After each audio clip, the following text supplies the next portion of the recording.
భద్రాద్రి కొత్తగూడెం జిల్లా టేకల్పల్లి మండలం గంగారం గ్రామ పంచాయతీ సిద్ధారం గ్రామం ప్రజలు వారి యొక్క కష్టాలు తెలుసుకోవడం కొరకు T9 వారితో తెలుసుకోవడం కొరకు వచ్చినాము. వారి యొక్క మాటల ద్వారా తెలుసుకోవడానికి ప్రయత్నం చేద్దాం. నమస్కారం అందరికీ పెద్దలకు. నా పేరు జోగ సౌజన్య. గంగారం పంచాయతీ సిద్ధారం గ్రామం. నీటి సమస్య, ఇంద్రమ్మ ఇండ్లు లేవు, 4 వచ్చినాయి. ఫస్ట్ అంటే ఫస్ట్ 2 వచ్చినాయి, 2 ఏడితే 2 వచ్చినాయి, 4 వచ్చినాయి. సిసి రోడ్లు లేవు. బడి పెద్ద బడి స్కూల్ కావాలి, అంగన్వాడీ స్కూల్ కావాలి, టీచర్ లేరు కావాలి, కరెంట్ మాకు ఈ పంట భూములకు కూడా బోర్లు కావాలి, ఆ బోర్ల కరెంటు అన్నీ కావాలి అని కోరుకుంటాను. ఓకే ఓకే అలాగే ఉన్నాను.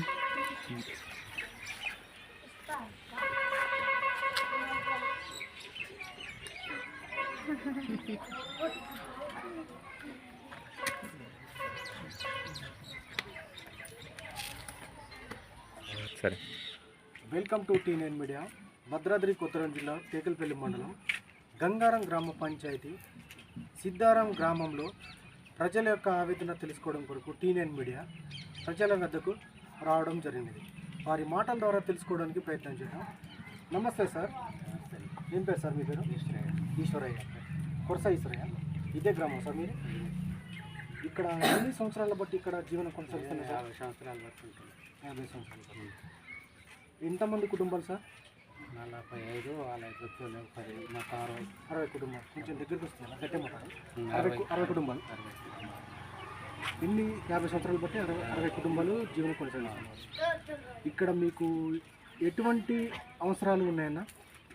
ఎటువంటి అవసరాలంటే మనకి పంట పొలాలకి కరెంటు లేదు. ఓకే.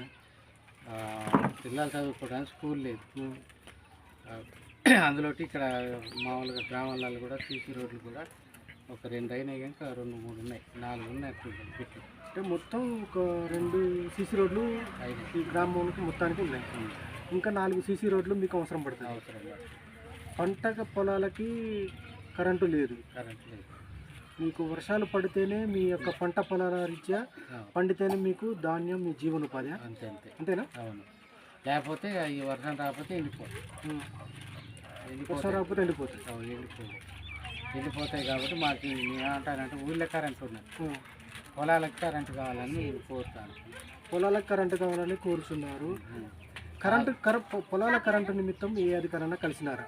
కలుస్తాను, కానీ అది అధికారులు ఏమంటున్నారు? వాళ్ళు ఏమంటారు అంటే ఇది వైల్డ్ డ్రాప్ అంటారు. వైల్డ్ డ్రాప్ అంటే అక్కడ లేని వైల్డ్ డ్రాప్ మాట్లాడుతున్నాం కానీ నేను అంటాను అని అంటే వాళ్ళు ఏ సమాధానం ఏం సమాధానం?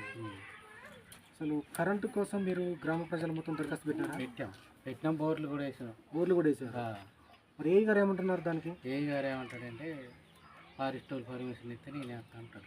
అంటే మొత్తం ఫారెస్ట్ పరిధిలో భూమి ఉన్నది మీది? ఉన్నది భూమి. ఆ ఫారెస్ట్ పరిధిలో భూమి ఉండకపోవడం చేత మీకు కరెంటు ఇవ్వడానికి ముందుకు రాలేకపోతున్నారు అధికారులు. అంతేనా? అంటే అవి ఉన్నాయి కదా, పట్టాలు ఉన్నాయి, అది అడిగి హక్కు పట్టాలు ఉన్నాయి. అంతటి ఇస్తాను కాబట్టి మాకు కూడా దరఖాస్తు పెట్టి. మరి ఏమన్నారు సార్ ఏ గారు? ఏ గారు ఏమంటారంటే ఫారెస్ట్ వాళ్ళని అడిగండి అంటారు. ఫారెస్ట్ వాళ్ళు ఓకే అంటే మేము కరెంట్ ఇవ్వడానికి ముందుగా ఉంటాం అంటారు. అంటే ఎమ్మెల్యే గారు అయితే అవుతుంది కదా అంటాను. ఎమ్మెల్యే గారి దృష్టికి తీసుకెళ్లారా మీరు? తీసుకెళ్ళారు. ఏమన్నారు సార్? మాట్లాడుతుంటారు కానీ ఆయన ఎప్పుడు మాట్లాడుతున్నారు. మీకు ఎప్పుడన్నా ఎమ్మెల్యే గారు ఇక్కడ రావడం జరిగిందా? ఓట్లప్పుడే వస్తుంది. ఓట్లప్పుడే వస్తుంది. అంత మించి ఎప్పుడు రారా? ప్రోగ్రామ్ మన ఇటు పోయే ప్రోగ్రామ్ ఉంటే వస్తుంది. మరి ఇప్పుడు మొన్న స్థానిక ఎన్నికలు జరిగాయి. ఎన్నికల భాగంలోనే సర్పంచ్ గారు గెలిచినారు. సర్పంచ్ గారు అని ఎప్పుడన్నా వచ్చినారా మీ దగ్గరికి? సర్పంచ్ అంటే మొన్ననే గారు గెలిచింది. ఇక్కడే సమస్యలు అంటే మన బల్బులు పెట్టేయడానికి వచ్చారు. దానికి తప్ప ఇక రాలే. అంటే ఈ ఊరికి బల్బులు ఉన్నాయా లేవా అంత మేరకే వస్తారు సర్పంచ్ గారు, తర్వాత ఏమీ లేదు. ఇక్కడ మీ యొక్క ప్రధానమైన డిమాండ్ ఏంటి? ఫస్ట్ మీ యొక్క పంట పొలాలకి కరెంటు కావాలి. రెండోది ఈ ఊరికి సీసీ రోడ్లు లేవు, 4 సీసీ రోడ్లు మంజూరు చేయమని డిమాండ్ చేస్తున్నారు. అంగన్వాడీ స్కూల్ ఉందా? అంగన్వాడీ అని మేడీ సెంటర్ ఉన్నది. మినీ సెంటర్ ఉంది, దానికి టీచర్ లేరా? ఉంటుంది. ఆయా ఉంటుంది. టీచర్ లేకపోవడంతో ఇక్కడ చదువుకు దూరమై వాళ్ళు చిన్నపిల్లలకి టీచర్ ఉంటేనే వాళ్ళు ముందుకు పోగలుగుతారు. అంగన్వాడీ నుంచి చదువు విలువ ఏంటి, బడి ఏంటి తెలుసుకొని గవర్నమెంట్ పెద్ద బళ్ళకపోవడం జరుగుతుంది. అందువల్ల ఈ గ్రామ ప్రజలు కూడా పిల్లలు కూడా చదువుకు దూరమై దేశంలో జరిగేటువంటి ఒక పరిణామాలు తెలుసుకోలేకపోతున్నారు. అంతేనా? ఇప్పుడు ఆ పిల్లలంతా ఈ సైజు పిల్లలంతా మొత్తం వాళ్ళంతా చదువు లేదు శాస్త్రాలు. అవును. ఇప్పటికి వచ్చి 50 సంవత్సరాలు బట్టి అసలు వెనక బాటన్న నగరం ఎప్పుడు మొన్ననే కట్టిన ఆడ స్కూల్ ఉన్నది, గవర్నమెంట్ స్కూల్. అట్టాడి కాడ అవుతుంది కానీ ఇట్టాడి కాడ కాదు. ఓకే అన్నగారు, ఇక్కడ ఏమి సమస్యలు ఉన్నాయి? మీ దొరగారు చెప్పిన ప్రకారం ఇంకేమైనా సమస్యలు ఉన్నాయా? ఏమున్నాయి? నీటి సమస్య. ఒకటే బోరుగా మా ఊరు మొత్తం ఒక బోరు, ఒకటే బోరు వేసినారు ఊరికి. అది ఇక పైకున్న ఇండ్లకు అసలు అందుబాటులో ఉండట్లేవు, నీళ్ళు జరిపోవట్లేదు, పైకి నీళ్ళు ఎక్కట్లేవు. గ్రామానికి నీటి సమస్యగా మారింది, నీరు అందకపోవడం. నీళ్ళు అందట్లేవు. అది ఒక్క బోరు కాబట్టి అందట్లేవు, ఇక ఎక్కట్లేవు. కింది వాళ్ళకైతే కొద్దిగా సాధిస్తాను, పైకి ఉన్న వాళ్ళకి సాధిస్తాను. దానివల్ల మీరు ఏం కోరుకుంటున్నారు? ఇంకొక బోర్ అయితే మా గ్రామం మొత్తం అది బోరు శాంక్షన్ చేయాలి. అందులో మళ్ళీ బడికి టీచర్, పెద్ద బడి లేదు, అంగన్వాడీ లేదు. అదిగా టీచర్ కావాలి పెద్ద బడికి, అంటే ఫస్ట్ నుంచి 5వ తరగతి వరకు ఊళ్ళో ఎక్కడైనా ఊళ్ళో 5 అయిపోయేదాకా పిల్లలు చదవాలి. అందులో అది లేదు, టీచర్ లేదు, బడి లేదు. మళ్ళీ అంగన్వాడీ మొట్టమొదటగా స్కూల్ భవనం లేక పిల్లలు చదువుకు దూరం అవుతాను, భవనం లేదు, స్కూల్ బిల్డింగ్ మీకు కావాలి. మళ్ళీ అందులో ఇక బిల్డింగ్ ఉంటే టీచర్ కావాలి, ఇక్కడ టీచర్ కావాలి, బంగ్లా ఇక్కడ ఏమైనా ఇంద్రం ఇల్లు ఉన్నాయా? ఇందిరం ఇల్లు లేవు, అంటే 4 వచ్చినాయి మీ గ్రామానికి. 4 ఫస్ట్ విడతలో 4 వచ్చినాయి. ఇల్లు లేని వాళ్ళు ఇంకా ఎవరికైనా వితంతు పింఛన్లు కానీ ఏమైనా వచ్చే వాళ్ళు ఉన్నారు ఇక్కడ? ఎంతమంది ఉన్నారు? పింఛని రాక ఒక అమ్మాయి కూడా పింఛన్ రావట్లేదు, కార్ లేదు. మీ సర్పంచ్ దృష్టికి తీసుకెళ్లారు ఇటువంటి? అంటే అంతకుముందు ఉన్న సర్పంచ్ దృష్టికి తీసుకెళ్ళాం కానీ ఆ అమ్మాయికి మరి అది సర్టిఫికెట్ ఇక్కడ వచ్చింది కానీ ఎందుకు మరి అసలు రావట్లేదు. సరే అండి, మరి ఇప్పుడు గెలిచిన రుక్మిణి గారికి తీసుకెళ్లారా మీరు ఇటువంటి దృశ్యాన్ని?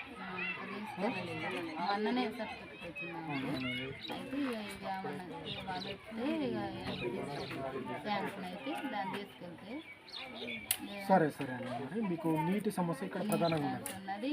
ఇల్లు లేని వాళ్ళు చాలా మంది ఉన్నారు.